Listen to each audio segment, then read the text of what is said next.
Assalamualaikum warahmatullahi wabarakatuh. Berjumpa lagi berjumpa bersama saya Arif Ang. Oke teman, ini kan kemarin ada yang tanya itu ya, teman saya lah sharing sama saya itu penggunaan urea atau ya pada saat musim hujan seperti ini harus dikurangi, itu betul sekali ya teman ya. Jadi untuk musim hujan seperti ini, untuk menanggulangi itu antisipasi terjadinya rontok buah, itu sebaiknya itu teman saya lagi sharing karena di sana kan petaninya ada ya, sharing lah berbagi, itu lebih baik pakai ZA teman-teman tahu nggak pupuk ZA itu ya pupuk ya, nanti saya akan kasih tahu pupuknya. Saya pernah lihat ya, warnanya ada yang abu-abu, ada yang kebiruan, ada yang ada kuning seperti oranye itulah. Jadi tapi dia itu tidak bersubsidi teman kalau ZA.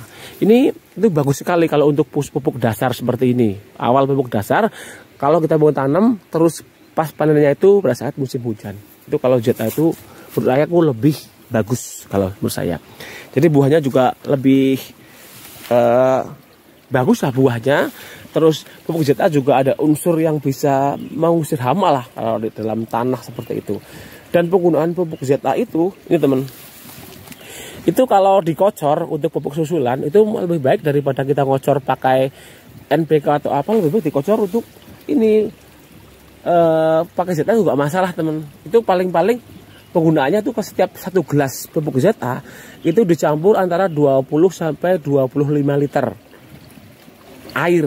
Itu kalau untuk fase udah berbuah seperti ini bisa kita 1 gelas per tanaman. Tapi kalau untuk fase vegetatif baru fase pertumbuhan itu kan, itu kita bisa gunakan 50 mili. 50 mili berarti 1/4 gelas lah seperti itu.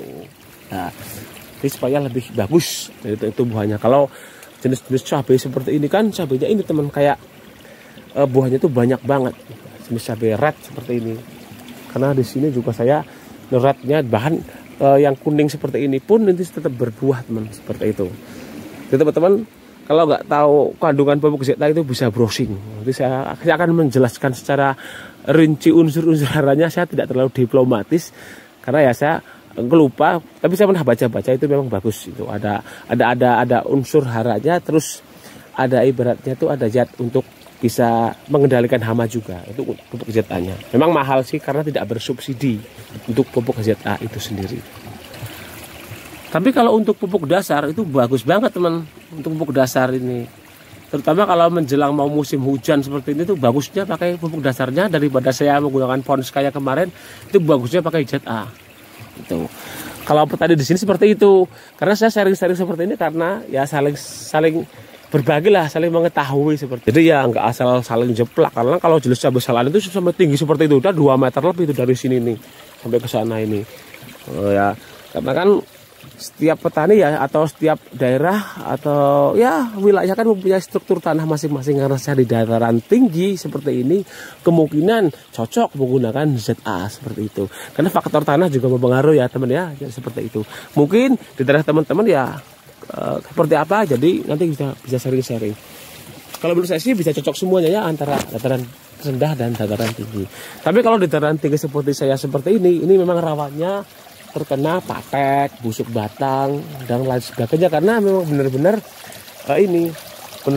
kelembaban tinggi rawan terkena penyakit dari jamur-jamuran seperti itu, layu fusarium dan lain sebagainya. Jadi ini kuning aja tetap berbuah teman ya.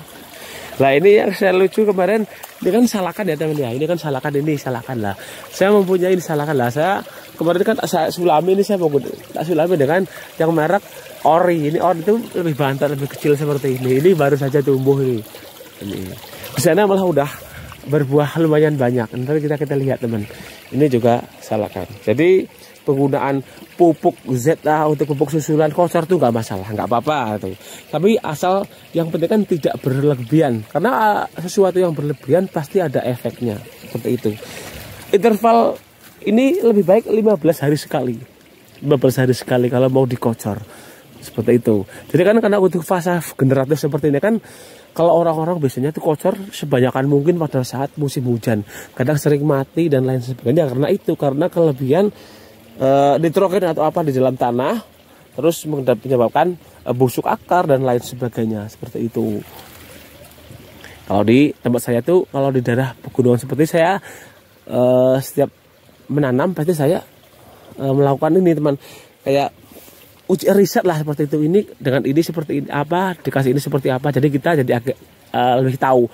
Karena kan saya ke petani amatir ya, tidak sekolah kuliah tinggi. Jadi ya feeling alam gitu aja teman. Seperti itu. Kadang kan teori itu kalah sama praktek kalau menurut saya sendiri. Jadi karena kita biasanya jadi petani udah berpengalaman dalam menanam, biasanya itu kita jadi berpikir, oh berarti pakai ini nggak cocok di musim hujan, pakai ini cocoknya pakai di musim kemarau gitu, seperti itu. Jadi kita harus saling mempelajari pertumbuhannya seperti ini pada tanaman cabai kita.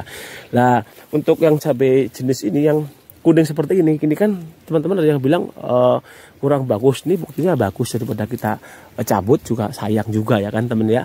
Nah, kita akan tahu teman-teman yang tadi yang ori yang, nah kalau ini ulat teman, ini seperti ini ulat, ini ulat bukan karena rontok berlebihan unsur haranya. Musim hujan seperti ini rawan banget teman di daerah pegunungan. Kalau di daerah rendah mungkin agak meminimalis, tapi kalau di pegunungan rawan banget.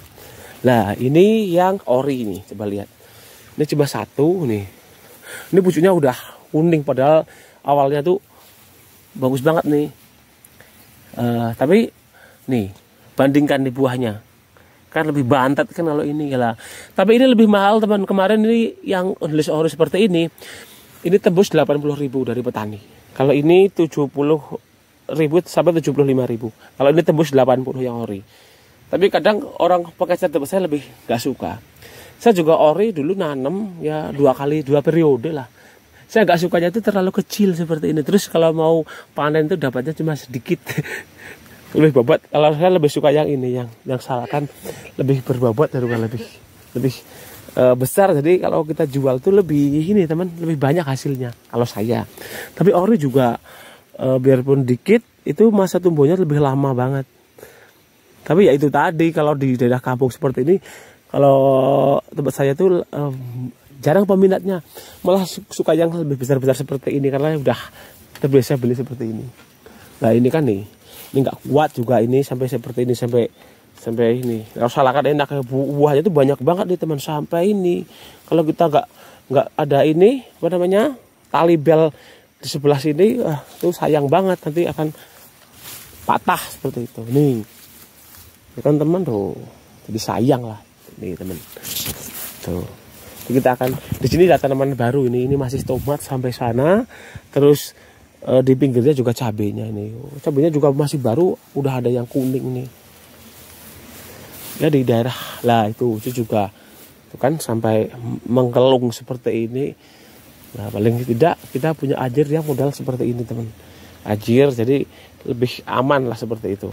Ya mungkin ini jadi teman sering-sering dari saya tentang penggunaan ZA untuk mengurangi tanaman rontok, gitu cocok sekali.